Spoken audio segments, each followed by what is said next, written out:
Okay, all right. Thank you for coming to Miss Quick's class today. Today we got 10th grade yellow group, and they're going to teach us how to do rhetorical essay.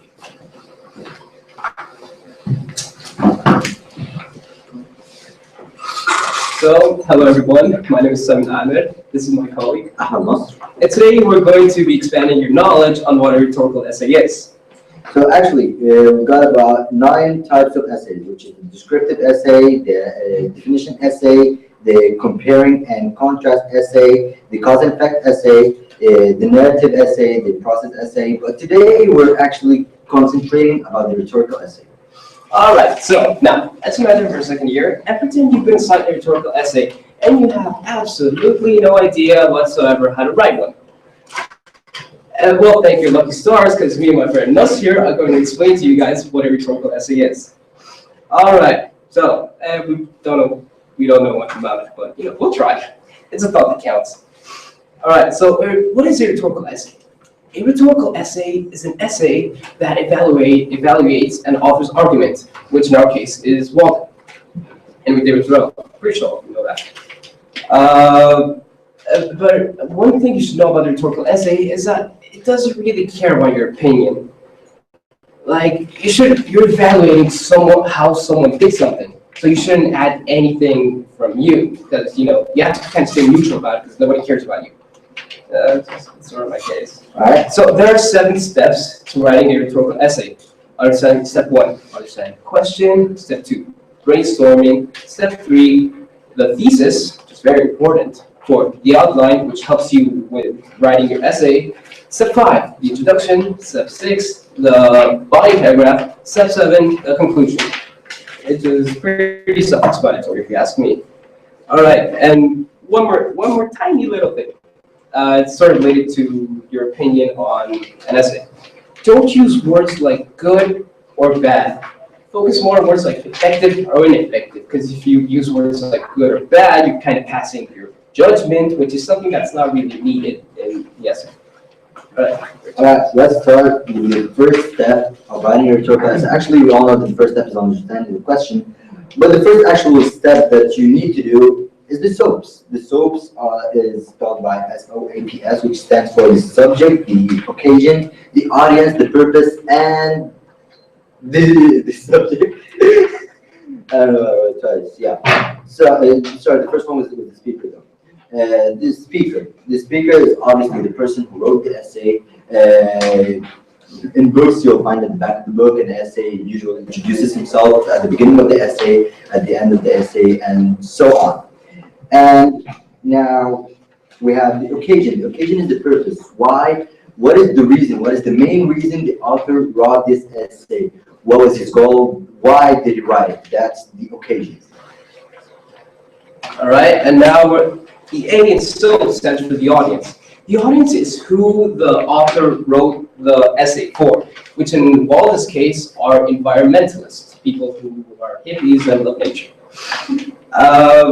The audience is kind of closely tied to occasion, since a group of people might have inspired the author to write the essay. Like, in our case, Walden writing about environmentalists and have nature stuff. All right. The second thing after the SOAPs, actually it's the same step, but after the SOAPs is the payment. P stands for pathos, E stands for ethos, L stands for logos, and I stands for inductive, D stands for deductive, and S stands for syllogism. Now, the pathos. The pathos is when the author uses emotional appeal, uses drama, uses motivational, anything that can like move your emotions toward his opinion, so he can actually prove your point, prove his point, and get your support using drama. And the ethos is what the author uses just to make you know that he knows what he's talking about. He's been through a self-experience which had the same thing, and he made some researches about it, something that makes the reader actually somehow satisfied that he knows what the author is talking about. And the logos. The logos are the logical appeals. Actually, everyone knows it because logos stands for logic. And it is the use of logic in explaining, not explaining, using common sense in summarizing, just using common sense to get the other support, the audience support. And the inductive is again specific to general, something small, something large. An example of that is, for example, me. All right, so for specific to general, Simon is short. Therefore, general Venezuelans are short. Doesn't mean things to say. Now, the deductive is actually the opposite, which is going from general to something specific. So, Venezuelans are short. Therefore, Simon is short. Does also mean things to say. All right, the syllogism is a combination of general statement and a specific statement. It's actually somehow like the inductive.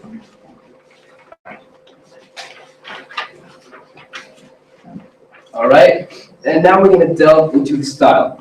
There are 5 types of styles when writing a rhetorical essay. There are syntax, diction, tone, details, figures of speech, which are metaphors, and imagery. We're going to start off with syntax. Syntax is how the author uses grammar in an essay. Like he could use long sentences or short sentences. And Henry David Thoreau really likes to use long sentences. You couldn't stop him from using long sentences. Give us an example, Lester. All right, syntax in our example is right from the book Walden for Henry David Thoreau, obviously, and the chapter's conclusion. Page 4, I go on.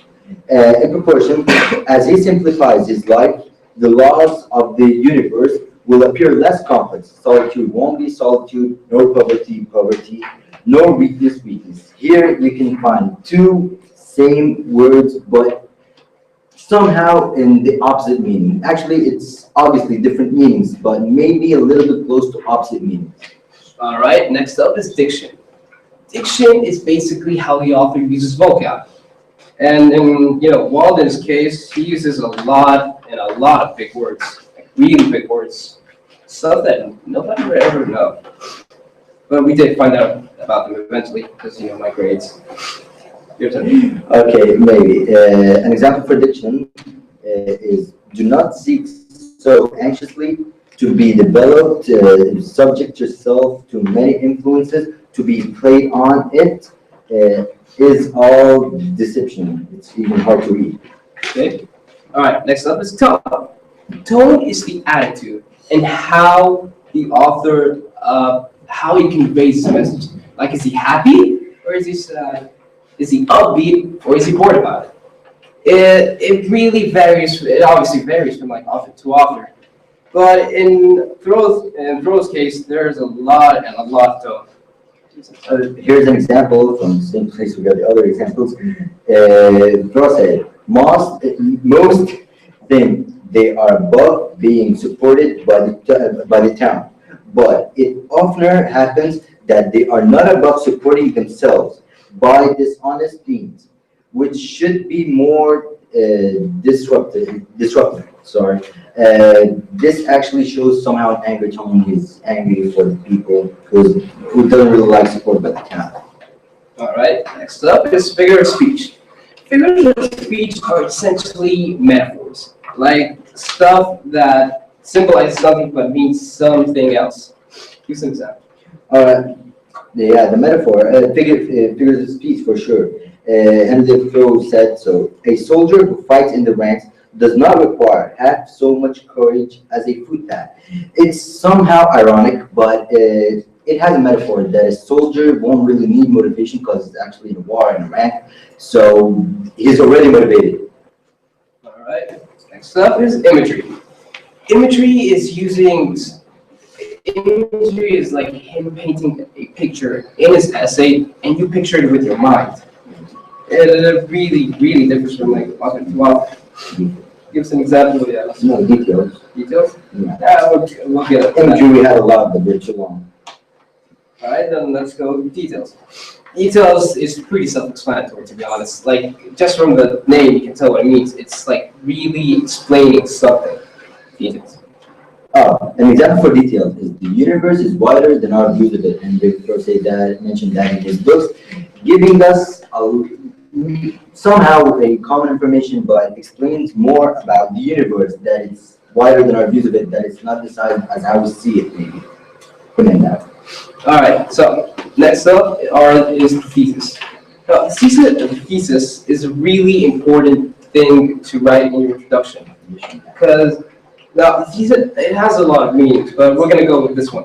A group of organized words that expresses a complete thought on a specific subject, stating a clearly defined opinion or position that the previous style, the way the writer uses to prove or support his or her opinion or possession by explicitly identifying the purpose of the essay he delivered. Okay, the thesis actually has things to do, actually missions, and it must be written in the thesis. These are 3 points that must be written in the thesis. The subject of the entire essay must be written in the thesis, and what is the writer's opinion? We must identify whether the writer likes it or doesn't like it, or is debating against it, or whatever. And the third thing is, what is the purpose of the essay? What did he write that, as I mentioned before? Right. Now we're gonna delve into the introduction. Introduction, much like everything else in the essay, is self-explanatory. You can tell what it is right from the get-go. But here's the definition for your sake, because we're nice. A group of organized sentences that captures the reader's essay and clarifies the reader with a particular subject to be discussed, while at the same time providing the reader with the exact opinion or position the author intends to take on a particular subject for the purpose of implying the reader to read all the essay. All right, the last sentence of the subject is actually the thesis. So the questions answered in the thesis are also the questions answered in the introduction. In the introduction paragraph, the questions answered in the thesis are answered in the introduction paragraph, which are the occasion and the subject, the purpose, and the audience in you. All right, now here's an example from our essay. Author Henry David Thoreau, in his book Walden. Here it actually clarifies what we're talking about. Henry David Thoreau, in his book Walden, persuades the shiftless to search within themselves. A second, please, Simon. Here it mentioned 2 things. It answered 2 questions, which is the purpose. It said it persuades the shiftless to search within themselves. It also mentioned the name, or what the author wrote their name as the shiftless. This is what the essay is actually regarded to. Thoreau's purpose is to make people grow for success, build a channel of trade, not of thought, not of trade, but of thought. Here, we obviously mentioned that Thoreau's purpose, we're mentioning what was the purpose of his book in a really simple way. Can't simplify it more. He adopts a motivational tone in order to conquer in his people who need motivation. Thoreau's use of emotional appeal, imagination, and motivation helps his audience discover more of what is already in them, but still undefined. And for sure, this was our thesis statement. Now, things about the introduction. It must have a topic sentence other than the start. No, it mustn't have a topic sentence. It must have a starting sentence. And it doesn't have a concluding sentence. It has a thesis. And it must be placed at the beginning, at the end of the first paragraph. The introduction is actually the first paragraph of the entire essay. Now, the body paragraph. Our definition of the body paragraph is a group of organized sentences that analyzes and explains the way in which author uses text to achieve or accomplish his or her purpose for communicating to a particular audience. Here's the tip. You must show the connection between the author's purpose and the author's use of appeal or the tool combination. Okay, here are some things that should be used or should be mentioned in the body paragraph. It should be discussing the main idea of the essay, for sure. And it must have examples for at least one rhetorical strategy.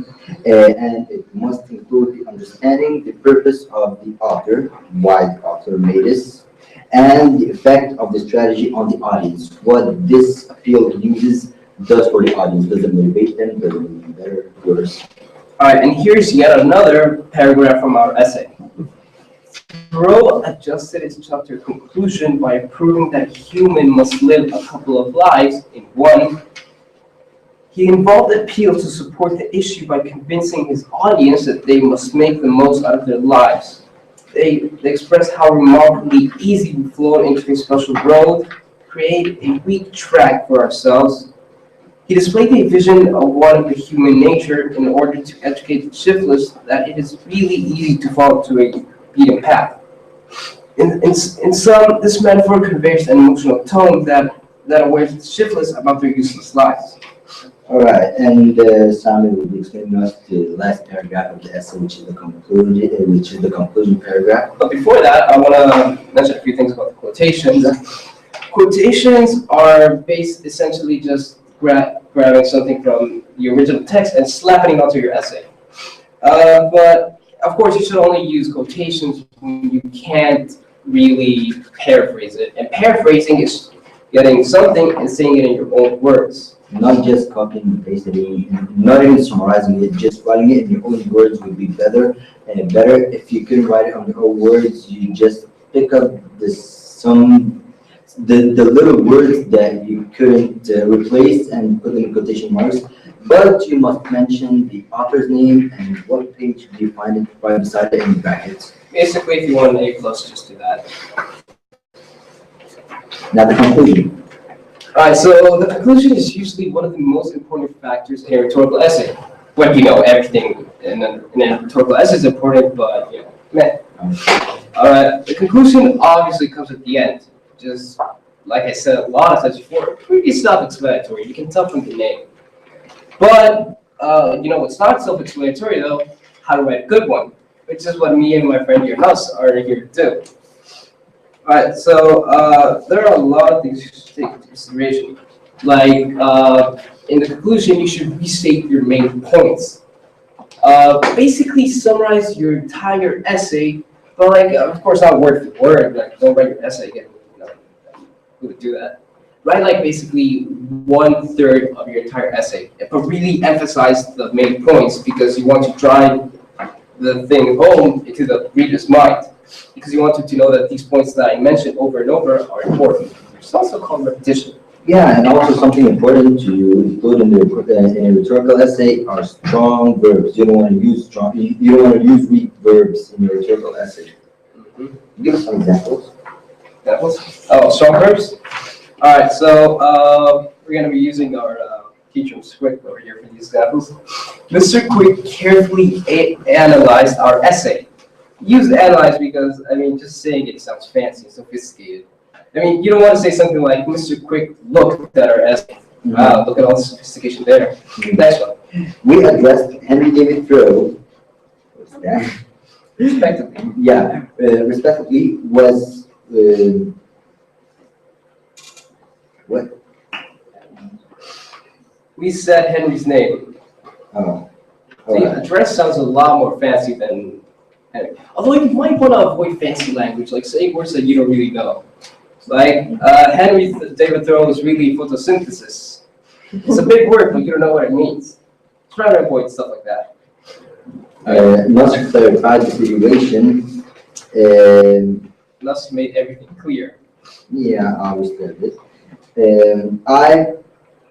I extracted info from from what? From the book from our research. From the book from our research. It'd be better from I took information. I was having a teacher.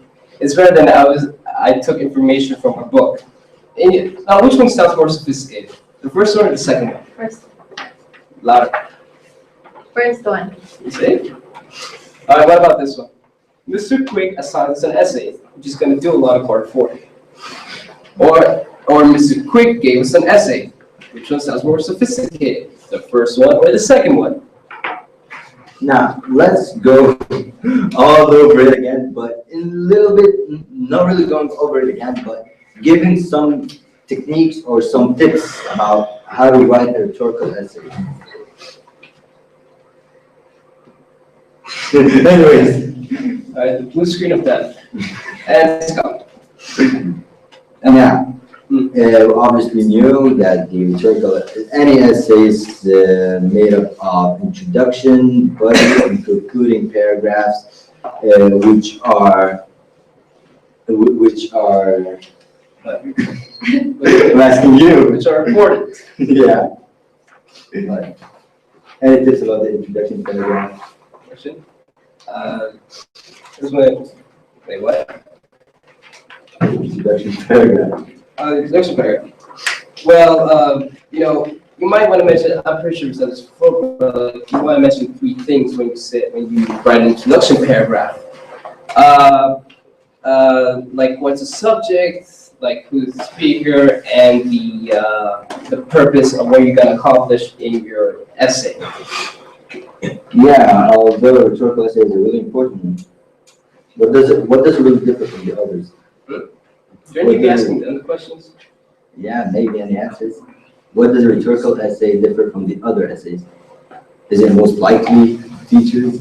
Like, what's the difference between a rhetorical essay and, for example, I know you mentioned an essay or a cause and effect essay. Does anyone know? A rhetorical essay is basically just It's not about your explaining what opinion. the author is trying to do. Like you're just trying to explain something. You're trying so hard not to fail. Yeah, so you mean that? Yeah, so you mean that a rhetorical essay, other than any essays, asks more about your opinion. Can anyone recall what the soaps are?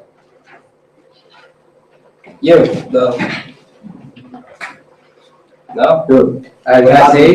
Sure. The soaps, the first letter S stands for speaker. The O stands for the occasion. The A stands for the audience. And That's cheating, by the way. and the P stands for the purpose, and the S stands for the subject. All right. Anyone can say what is the occasion? The speaker is obviously too obvious. What is the occasion? Abdurrahman? Occasion settings or when do the text happen? What? It's settings. No. That is wrong. The No. occasion is why he wrote the essay. Like what motivated him to write the essay. Now, what is left, maybe? What is what? Oh, anyone knows anything about the brainstorming? That explains a lot. Well, the brainstorming is really closely tied to the soaps. And also the payleads, the pathos, ethos, Yeah. logos, Favorite. inductive, syllogism. Okay, can anyone explain to me again what is pathos? What does pathos stand to? Laura? Appeals to emotion. Yeah, appeals to emotion. Exactly. It helps the author explain using more emotions. Doesn't help his ways. Yeah, that's what I thought it said. It's his stylistic way. What about ethos? Anyone have an idea? Again, Appeals to evidence and examples. appeals, I mean, It's nice relationship. sort of. Not really. It's actually, ethos is the way the author tries to explain to someone like anyways, he goes like, I know what I'm doing and this is the proof that I know what I'm doing. I've been through this before. I've done a lot of researches about it before. I've read a lot of books about it before. Maybe that's the ethos. You just want to show that he's the boss. Yeah, what about the logos? Anyone? Salma Tariq? To persuade the audience with logic and reasons, like to have a good reason why this happened. Why Yeah. Good reasons, logical reasons. Yeah. All right, Again, outline. Anyone? Wait, now I know this is kind of sudden. We didn't really explain it, but we kind of skipped it over. But we're gonna explain to you guys what an outline is. So it's pretty basic, to be honest. And you can't really imagine, but pretend that this is the outline. There's like here, and here, and here. Can you imagine anything?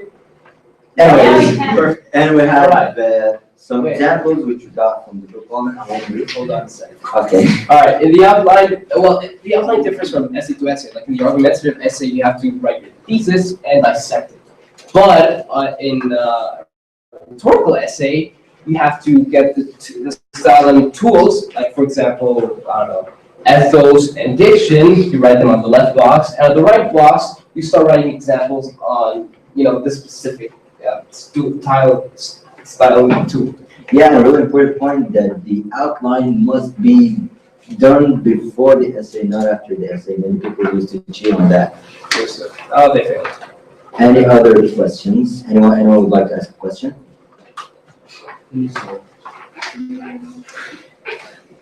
Regarding that? Oh, Salma?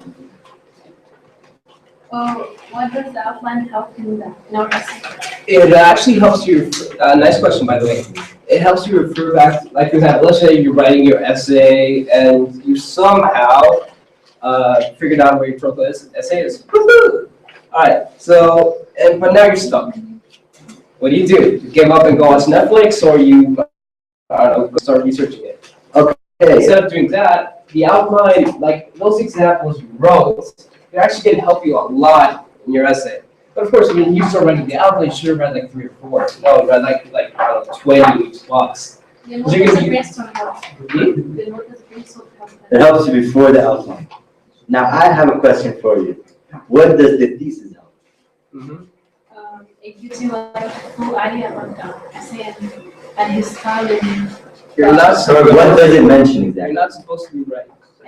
it mentions the author's style and tools that he used in the essay, and it gives you like a complete idea about That's what. sort of right. Like, what it really explains is who the speaker is, like whose essay we're gonna critique, evaluate, and also what's it called, the subject, what we're gonna be talking about, and it gives you what we're gonna accomplish. So, you can't really take a side because you kind of have to be neutral because remember, nobody cares about you. Right. Mohammed Behan? Can you tell us how shall we get an example for a metaphor? An example from someone's essay? Yes. I think it will be pretty much really obvious. Henry David Thoreau uses a lot of metaphors. Can you give us some examples? Some You examples. see, we would like to do that, but we're kind of gonna go over a thing. Yeah. No, maybe we can find an example we mentioned before. Go ahead. Okay, no, not here. Yeah, here. We mentioned it before about the soldier who fights. Remember that example? Maybe I must read it again. A soldier who fights in rank does not require half so much courage as. That's a metaphor in case, yeah. That's a metaphor. It's my job as Captain Obvious to help. So, anyone else? We're desperate. Any question? No? All right, then. That was our presentation. Thank you. Thanks, everyone, For watching. Thank you for not to Thanks, our beautiful audience, for helping. So, that All right. was, we kind of forgot a few things. It's a beautiful day today. No. All And right. another definition of the essay. Really? Yeah. Really? You did that one? Say it again. All right, just for the sake of us. A rhetorical essay is an essay that evaluates an author's way of building an argument. So, for example, like you're checking out the blocks of a building, not the building itself, like to see if the constitution of the building is good or not. See, that's imagery, by the way. What is the difference between the rhetorical essay and normal essay? We said that the rhetorical essay actually Like kind of just doesn't really care about your opinion. Just facts? Yeah, I guess we're running out of time. Thank you, everybody, for watching. No. 1 minute left. Again. We still have 1 minute. we're really good at acting, but We're really enjoying your show, so we have 1 more minute. we acted like we were going out. Any other questions? Please.